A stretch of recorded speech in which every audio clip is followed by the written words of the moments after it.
Smith, SNIA Networking Storage Group, and distinguished engineer at Dell Technologies, explains how NVMe over IP-based fabrics, e.g., NVMe TCP, have the potential to provide significant benefits in application environments ranging from the edge to the data center.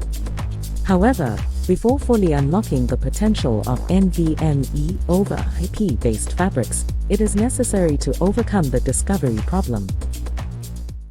Okay, so today we're going to chat a little bit about, I think, NVMe over IP-based fabrics. They offer some potentially significant benefits in terms of the applications from the edge. And I know we could probably have a separate conversation about what the edge means, but I guess you're talking about from away from, but also including the main data center. So yeah, what are the possible advantages, and where those might be seen? Yeah, I mean, Edge and NVMe TCP specifically in its applications at the edge were sort of something that came out of the work that we were doing on NVMe TCP in general. When I started working on NVMe TCP with a group of other people here at Dell, we were focused on iSCSI. NVMe TCP as an alternative to iSCSI. It makes a lot of sense from from a performance and from a CPU utilization perspective. And also fiber channel. We were looking at the comparison between fiber channel and Ethernet. The economies that you get with Ethernet were really starting to become obvious, and we started asking ourselves, why aren't customers moving to Ethernet in droves? Given the price difference between the two, and discovery automation is actually a big piece of it. We needed discovery automation. And as we got further and further into that work, we realized that there were definitely other applications for it, for NVMe TCP or Ethernet-based storage in general. One of them would be software-defined storage. So they're typically not using fiber channel for connectivity. And the other one is edge. When we're looking at edge, how would you get block storage access all the way out at the edge? And so NVMe TCP just seems like uniquely suited for that sort of application. Okay, and so to unlock the potential of IP-based SANs, there is this problem, I believe, that to overcome, which is described as the NVMe over fabrics discovery problem. Right. So can you sort of outline what that is and why it is such an issue? Sure, absolutely. So as we first started working with IP-based NVMe over fabric, what we realized was that as we were setting it up, it managed a lot like iSCSI. And so I break the world of discovery protocols down into two camps. There's end node centric versus network centric. An end node centric protocol, discovery protocol, works by going to every end node, configuring it and pointing it at the storage explicitly. And that works well up to a certain scale. And then the network centric provisioning sort of methodology requires a set of fabric services in the middle. And and this is very common. This is actually what Fiber Channel does. Fiber Channel has a set of fabric services, hosts and storage ports can all log in to the centralized services. You can do zoning, and then discovery automation happens. So you don't have to go to the end devices to explicitly configure them. So as we were looking at NVMe TCP specifically, we realized that if we wanted to solve this discovery problem for our enterprise customers, we would have to take NVMe TCP and turn it from an end node centric protocol to a network centric protocol. And that's actually a big part of the work that we did with NVM Express to solve that problem. Yeah, and so there is an initiative, I guess it's ongoing at the moment, but you are putting together sort of collaborative effort to both simplify and automate the discovery problem. Is that right? Yeah, actually we were, it was a Dell Tech World, it was a number of years ago. We just sat down and had a conversation with a friend from NVIDIA now, Rob Davis. And he was asking us, hey, what is, Dell seems like they're going to be getting into the NVMe over fabric space. What are you guys going to do about this problem? And so as we started talking about it, we decided to, hey, let's bring it into NVM Express and set up a specific work group dedicated to this. And we ended up working with the FMDS group within NVM Express to standardize this. And we started talking immediately about how could we discover a set of fabric services in the network, which is actually was a pretty tricky problem to work through for Ethernet. There's a number of different ways you could do it, but we needed one that would work for our customers. And so we eventually decided as a group, maybe I say as a group, was myself, NetApp, HPE, Pure. There were a bunch of others. Lightbits was even involved at one point. And we started thinking about how could we discover fabric services first, and then once we discovered that there was a fabric service, what would we do with it? And so as a group, we all decided that to discover the fabric services, we would use MDNS or multicast DNS, and then to actually register with the to communicate with the discovery controller that we were going to centralize, which is the second part of the solution, a centralized discovery controller. We would use existing NVMe commands as much as possible. So what we ended up doing was taking the concept of a discovery controller that already existed inside of storage arrays, and is how what you use to basically discover what I/O ports you can connect to. And we sort of abstracted it and made it more of a centralized concept that could support a couple of additional features. And those features are like registration. So you can register a host or a storage port with the centralized discovery controller, and then you can zone it. So we defined how zoning works within that centralized discovery controller. And we were very intentional with this about, as much as possible, make it seem like fiber channel from a lot of perspective, because that's what our customers know. And so getting them to, if they have to eventually migrate off of fiber channel and onto IP for any reason, they could make that transition fairly easily because all the concepts are the same.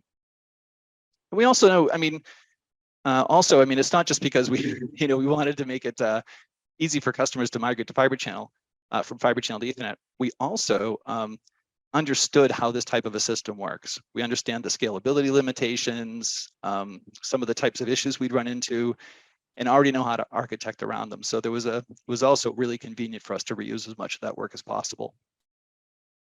And in terms of the types of network topologies that are able to support this, the automated discovery of the NVMe over fabric, I suppose, discovery control, what sort of options are there? Is there just the best fit practice, or are there various ways of addressing that? Yeah, there's a couple of different ways that you can communicate, use this discovery automation technique in networks.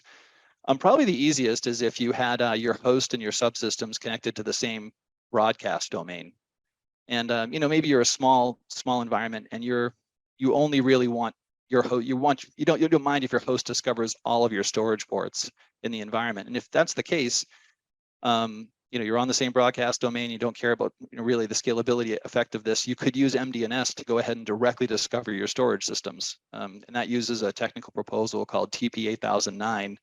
And defines how MDNS is used to discover discovery controllers in general, not just a centralized discovery controller. So the first bit of work that we did to automate was really, it impacted all types of discovery controllers, not just a CDC. So that was the first bit of work that we did. And then we went on and did a little bit more work with a centralized discovery controller to allow us to, when we discover the centralized discovery controller, detect that it's a discovery controller, and then go ahead and register with it and use that for discovery.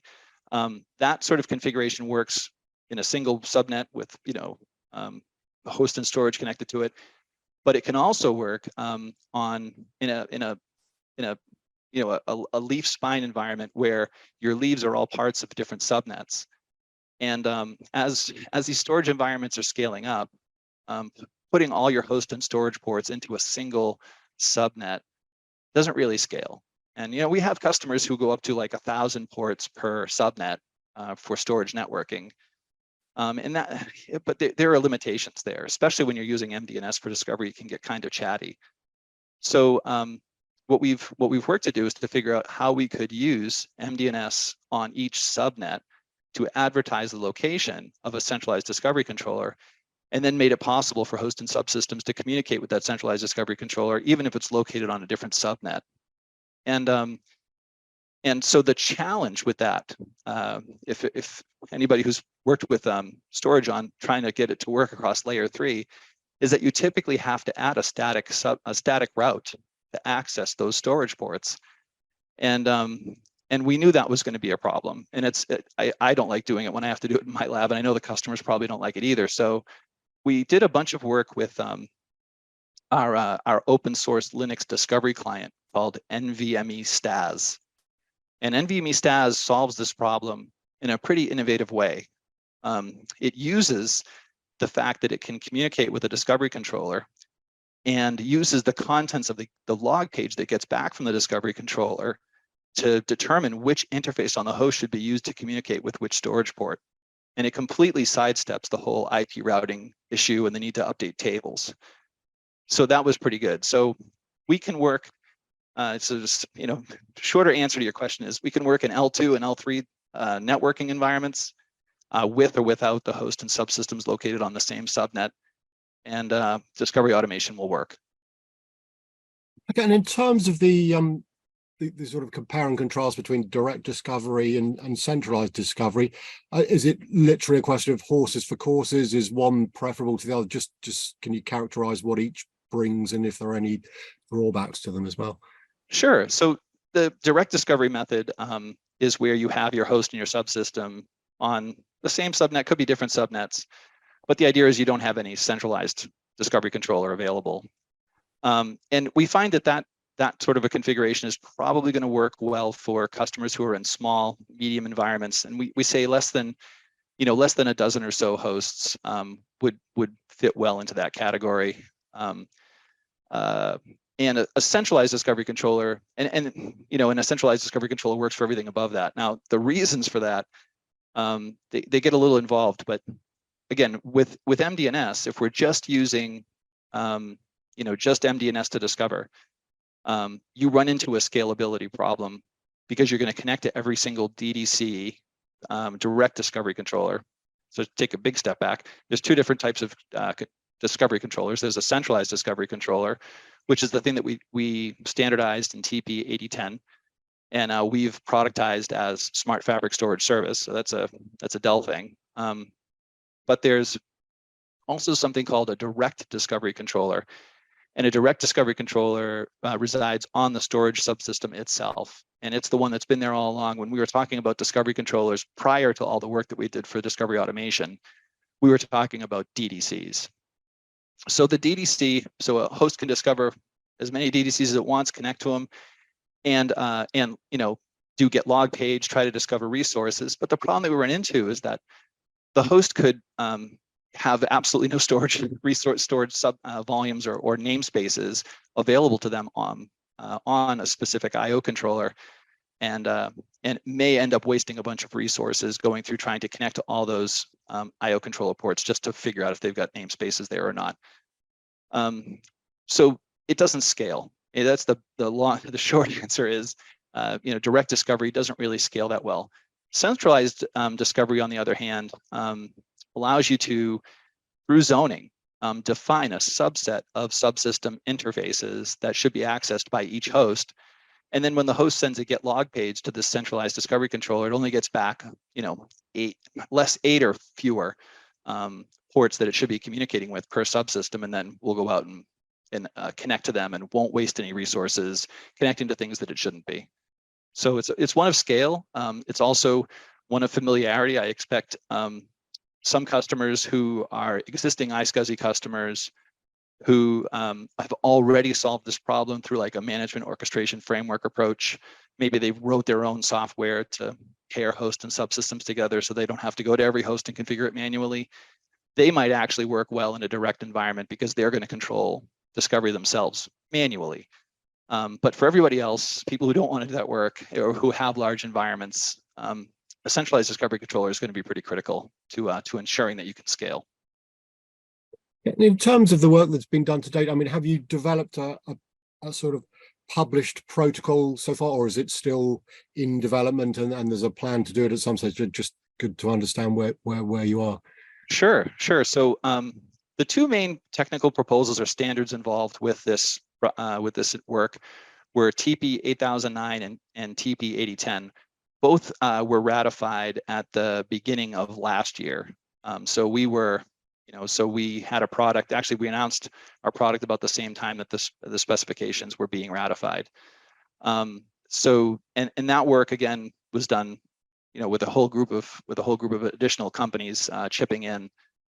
It took of the two proposals. Those are just two of the proposals. There are a bunch of others that add little bits and features as we go. But if you see somebody supporting 8009 and 810, that means they support discovery automation. Yeah. You say there are. Is there any more work? Is it pretty much, is that done and dusted? Shut the book and move on, or are there more things that are can be added as as time goes by? Is there anything else? Sure. Yeah. There's definitely no end of things for us to be working on in that group. Right now, we're spending a lot of time working on security. So a gentleman from Dell, Claudio DeSanti, is very well known in the fiber channel industry and in general. Has been working on those along with David Black. Have been working on two technical proposals for a long time, and they're already ratified, 8006 and 8011. But the work that they're doing now is going back and taking a look and making sure that all the I's are dotted and T's are crossed with regards to how these protocols will actually be used. Claudio is also working on something called an authentication verification entity, which is sort of like a radius server for it's sort of like a radius server if you think about it for NVMe TCP specifically. So instead of having to again go to every host and configure their secrets for every subsystem that they want to communicate with, you can just go to the AVE, do that work once, and it'll allow you to authenticate. And hearing from a lot of customers that authentication and secure channels are both very important for their work as they go forward, and whether or not they'd be willing to adopt a protocol. So we're paying extra special attention to that. So that's on the security side. I would say that there are definitely things the group is working on right now actively. We're working through a keep alive timeout sort of body of work that's designed to help us prevent data corruption during like a delayed write scenario. That's been actually really talking about that quite a bit internally in Dell and outside as well. There's a lot of activity there, but and there are features and things that are definitely on the roadmap that will be looked at later. So I'll stop there. That's right. And in terms of sort of what and when you decide to work on particular issues, is that a collaboration? So there will be end users that come across certain issues and maybe feedback to you, well, whether it's the vendors, and then that comes back to SNIR. Is that how it, or does someone at SNIR say, hey, this is a problem we need to address? Just be good to understand how the sort of innovation ecosystem, if I can call it that, how it operates. Yeah, it's sort of all of the above. Sometimes we'll have somebody come out from outside the group, come in and say, hey, I was reading the spec and I found this inconsistency. Somebody would bring it in and champion it and say, hey, we found this thing, we got to work on it. And there's one way that you would work on that sort of an issue. But there's also the idea that individual contributors can come in and propose an idea.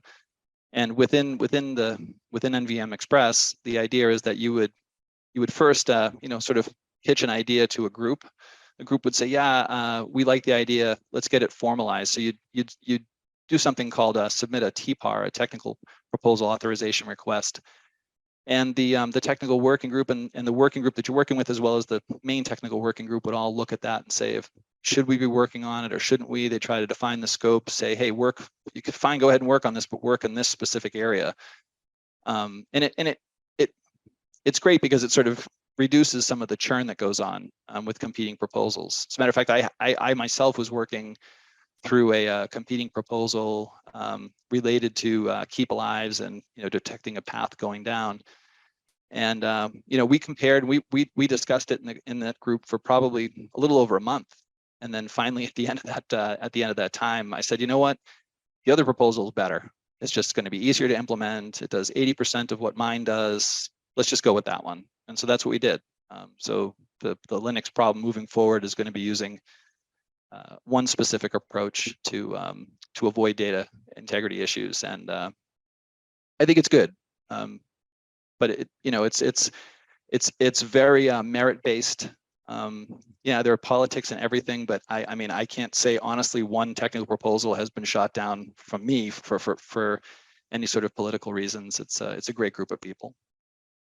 And just for those watching who maybe are end users and maybe don't have the sort of full-on technical knowledge, in terms of the work that you do and how they will or won't see it. I mean, the analogy I'd use, maybe someone driving a car, they potentially don't know, what's under the bonnet, etc. But as long as the car goes, or they suddenly notice it's going, it's more reliable or it's safer, whatever.